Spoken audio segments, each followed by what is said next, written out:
Жаңыланбай калган жаңылыш маалымат үчүн Супер Инфо гезитинин жетекчиси Шайиста Шатманова экономикалык кылмыштарга каршы күрөш боюнча мамлекеттик кызматына чакыртылды. Бул тууралуу маалыматты аталган гезиттин Супер Кейжи порталы жарыялады. Анда 2012 жылы жалпыга маалымдоо каражаттарын, сөз эркиндигин коргоо жана көз карандысыз маалымат каражаттарына колдоо көрсөтүү боюнча Freedom House уюму ачкан сайтка гезиттин тиешеси бар экени айтылат. Бирок муну гезит жетекчилиги четке кагууда. Финполдон бүгүн ага инспектор Жунусов деген келди бизге. Повестка көтөрүп келиптир.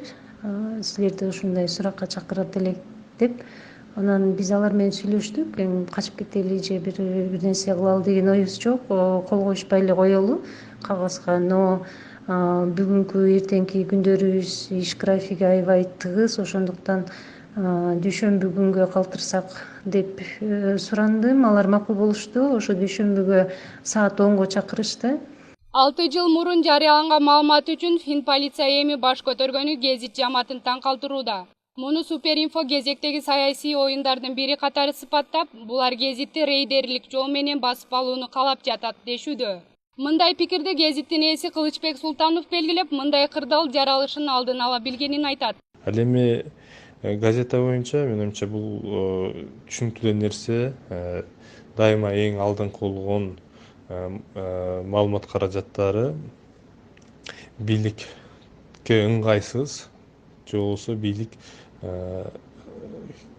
бийликтин сөзүн сүйлөбөгөнү андан бетер ыңгайсыз болуп келген. Ал эми мен билгенимден ошо Суперинфо, мен интернеттен көрүп көбүнчө ушундай көргөнүм боюнча бийликтин сөзүн сүйлөбөй, тескерисинче ушул альтернативдүү маалыматтарды берип атышат.